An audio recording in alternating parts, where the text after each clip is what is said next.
Roxstars? It's Rox, and I'm coming to you today with the review for Love and Hip Hop ATL Season 6, Episode 16? Is that what we're on? We cannot be that far up. When the shit gonna end? Is it this far? Y'all let me check. Child, it is Episode 15. When does this show end? Is the finale next week? I cannot believe that it is still going.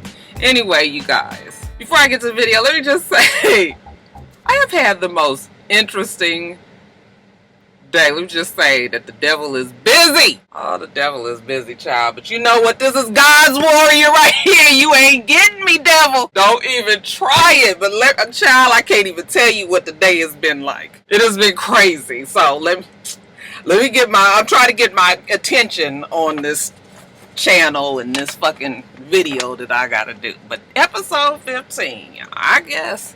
Let's get to it, shall we? Alright, you guys, so the show starts where it ended last week, which was with the blow-up between Jocelyn and Stevie's girls, Savannah and Shaddai. Actually, we don't see Jocelyn. Shaddai and Savannah go outside, and they, you good? Yeah, I'm good. You good? Yeah, I'm good. Stevie J come out there. You good? Yeah, we good. We good? Yeah, you good. That's how they squash shit, I suppose. Stevie tells us that Jocelyn should be ashamed of, trying to fight a 17-year-old girl, and I'm just like, you should be ashamed for trying to fuck with her. They say the apology was never genuine, so it ain't even no sense in them trying to get themselves all riled up. They love their little sister, Bonnie Bella, but as far as Jocelyn is concerned, she can kick rocks. They won't ever work shit out with her again. They asked Stevie J, what about the ring? And Stevie J was, what ring? Okay, the only ring you gonna get is if you turn your phone off silent. I said, this nigga. Whatever, Stevie.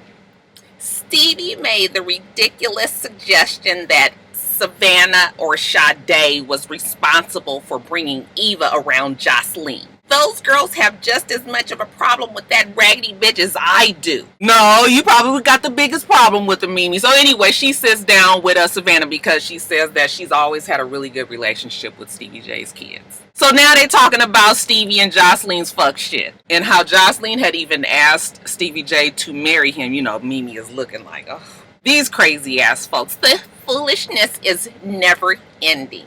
But Mimi's trying to get some clarification. So you guys met up for what? So that she could apologize to you? Yes, that's what we were supposed to be meeting for. But she got to crying and carrying on. And she tried to blame everything on my dad. Well, how did it all end? Well, you know what? She said that she was going to beat my ass. And Mimi was just like, and this is the motherfucker that want to put my 7-year-old child around this crazy ass bitch and put her in harm's way? I don't think so. Savannah tells her, well, if he going to be with her though, you know what? I'm going to have to pack my shit up and take it on back to Philly. Because this is not what I signed up for. Mimi was just like, no, that is what she wants. Ever since Jocelyn has come into the picture, Jocelyn has tried to break ties with everybody that is connected to Stevie. And Mimi was like, bitch, I got your number because you trying to convince everybody else that you this changed woman because you had this baby. But bitch, I know better. And I can't understand why Stevie doesn't see this. Because he's in love. Because they have a toxic relationship. Because they are codependent on each other. Because they thrive on dysfunction. Because they love to go back and forth with each other. Because they can't live without each other. Because they are that ghetto ass family member couple that I told you guys about that never leaves each other alone.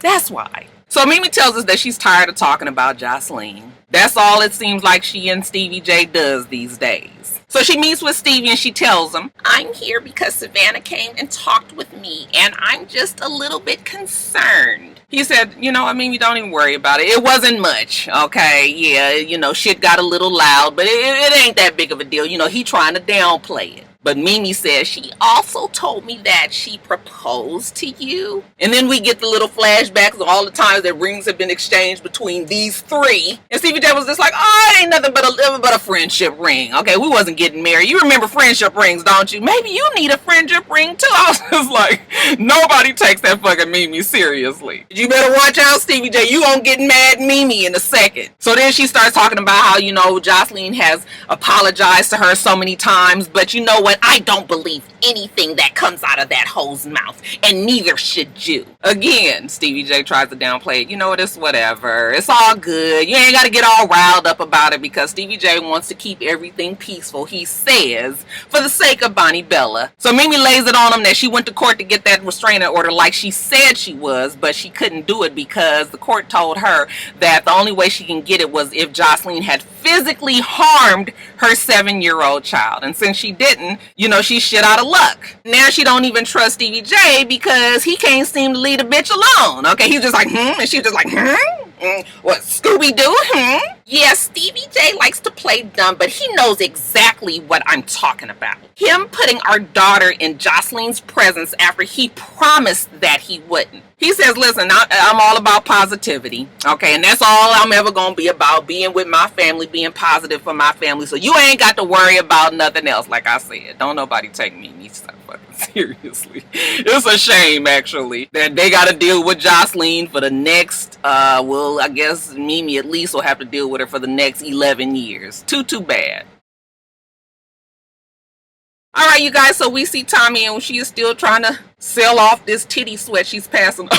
That's why, she had to play. Let me be nice, okay? Because it's always good when we as women try to, create other avenues of financial stability for ourselves. And if she's trying to get this wine thing off the ground, and good for her. So she's at the, at the place and they trying to pick out labels and all of that. Because Tammy has such good taste, she invites Tammy down there to help her pick out this label. And while Tammy is there, Tammy is letting her know what happened while they was in Jamaica. Tommy couldn't go because, like I said, she's trying to get this wine off the ground. So she's telling her, yeah, we was having a good time, and all the men showed up. And we was trying to get D-Lo and Rasheeda to work shit out, and then Jock brought this bitch Treasure. You remember Treasure, don't you? And Tommy was like, yeah, I do. And she was just like, yeah, she get to talking all out the side of her neck, saying how D-Lo was fucking around with somebody else, and Jessica Dime had to get up and beat the bitch ass. Okay, and Tommy was just like, okay. All right, even though me and Jessica got some issue right now, I can always appreciate when another bitch puts somebody else in their fucking place. So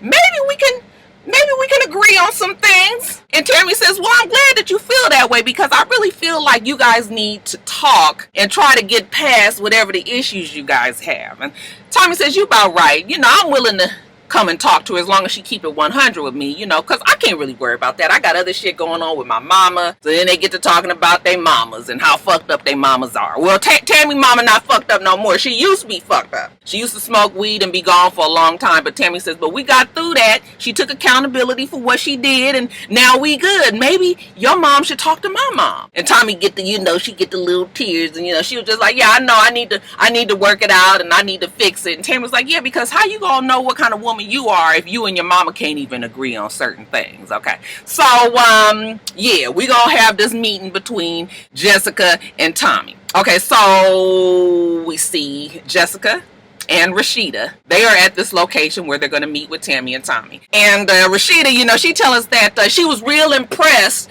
that Jessica was able to get rid of the ghetto ratchetness that she usually has and, exert herself in a woman-like way while they was in Jamaica, So she feels like Jessica's a good person, so she gonna come and she gonna mediate this thing because she really want them to work it out. Besides, she can't worry too much about D-Lo. The nigga won't even swab his mouth. Next thing we see Tammy and Tommy walk in. Okay, Tommy got on the shades. That's the first bad sign to me. Whenever somebody has on dark shades, they walk into a room, okay, and there's already some tensions there. To me, that seems like you're not really open. But she took off the shades and she sat down, and okay, so at first it's, very, polite, but we get on to bigger and more pressing issues, which is the party that Tommy was having. And Tommy was just like, I just kind of felt like you was bringing this negative energy to my party. I was trying to do something positive, and, you confronting Tammy the way that you did, I just kind of felt like you was being extra and I didn't need that energy. But she takes some responsibility for it, and she says, you know what though, I will admit that I have been mad about other shit going on in my personal life,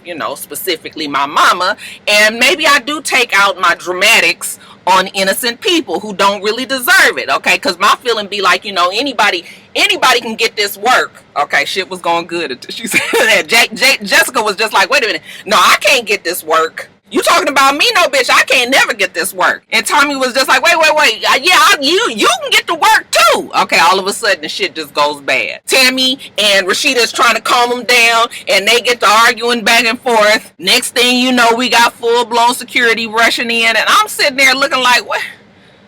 Mona, bitch, you gonna have to get these girls a lesson in acting so that we can have some transition. How you go from 0 to 100 so fast? Okay, we can't, as an audience, we can't keep up with the fights when they turn so quickly like this. It don't make no fucking sense. Get your script and write out the build up to the argument. That's all I'm saying. Anyway, the shit escalates. You know, security comes in. They gonna pull Tommy out the room. You know, and they arguing back and forth. Okay, bitch, we can go outside. I can fight your ass out there, bitch. I'll beat your ass like your mama should have beat your ass. Once Tommy is out the room, Jessica tells Rasheeda, you know what? I'm a street bitch. You can't say I can never get this work because I can't get this work. What she's trying to say is she can always whip my ass. I was just like, well, I ain't no street bitch, so maybe I didn't understand what was being said there. That ain't what I got. But like I said, I'm not no street bitch. So maybe I don't know.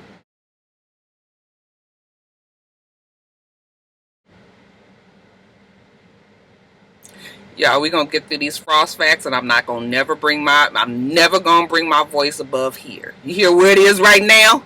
Right there, the whole rest of the video. So Rasheeda tells us that, you know what, the dramas that went on in Jamaica, she needs some family time with her babies. So they on a road trip. She got her biologicals there, the 2 little boys, and then she got her stepdaughter, and the stepdaughter has her baby. So you know what, she's a glam mom now. So, you know, they all gonna get out and try to just open up their minds and, enjoy some time away from Atlanta and all the dramatics that are there. Okay, she also has Miss Charlene there. Okay, and they are on the bus on this road trip. She feels that her children and her stepchildren have been affected by D-Lo. You know, he wasn't thinking about them. Obviously not. So stepdaughter says, well, while you guys was in Jamaica, did you get to talk to D-Lo? Rasheeda starts, kind of sounding like she taking up for D-Lo. Yeah, we did kind of talk. It got him messed up a little bit. But, D-Lo said that he is trying to protect us. And he went to the attorney and, all this. And my Miss Charlene is just like, whatever. The nigga's trying to get out of taking that damn swab test. And that's all he need to do at this point. He's a selfish ass motherfucker. I'm trying to sit there and understand why Miss Charlene is madder than Rasheeda, but isn't that always how it go with these frost facts? So anyway, while we discussing, Mona made the mistake of giving the stupid ass teen a line or two to say. So Kai, he says, yeah, mom, I know that dad fucked around and fucked this stripper bitch and got her pregnant and all of that, but listen, I'm just trying to figure out how long you gonna carry this on. It's been long enough. Fuck you mad about? You done gave him enough grief. We need our dad at home with us. It ain't that big a damn deal. And I said,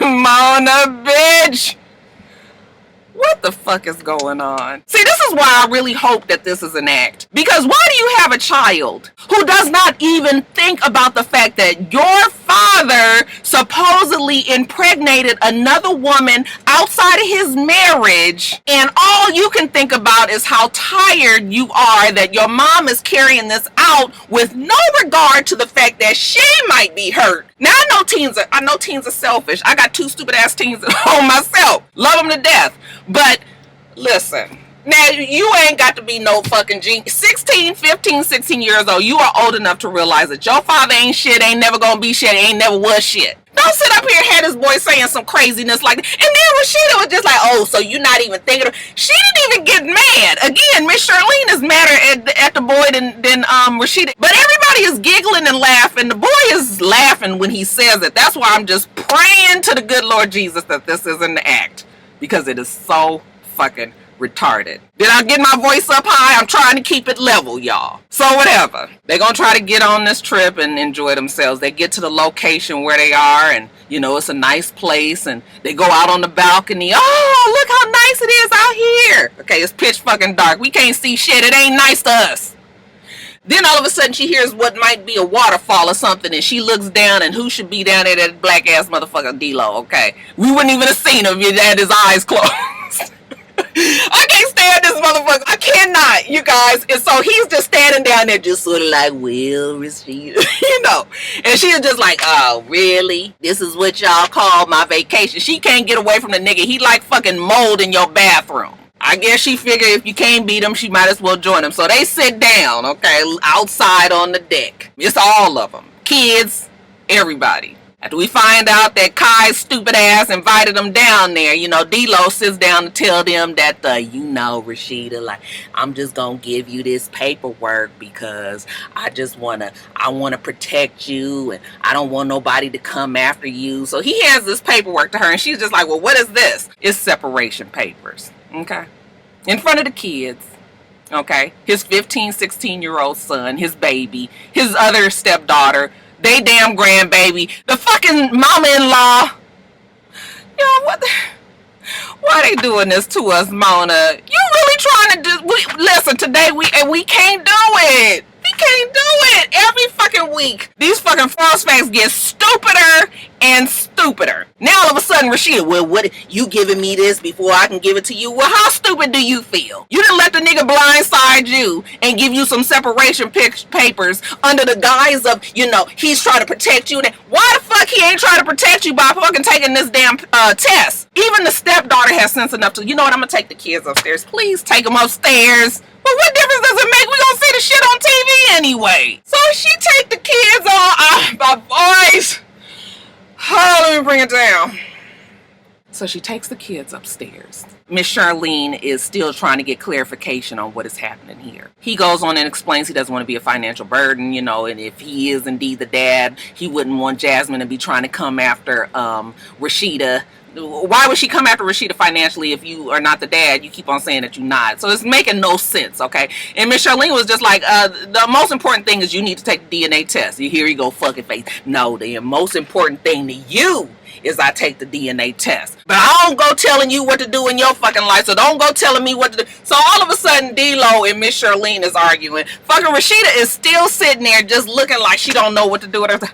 I said, oh my God. It is that whole scene with the motorcycle when Miss Charlene runs over his bike all over again because she is going off on him and he's all disrespectful to her and they're arguing back and forth and Rasheeda is not doing nothing and I am getting increasingly upset and I'm just like, this is so stupid.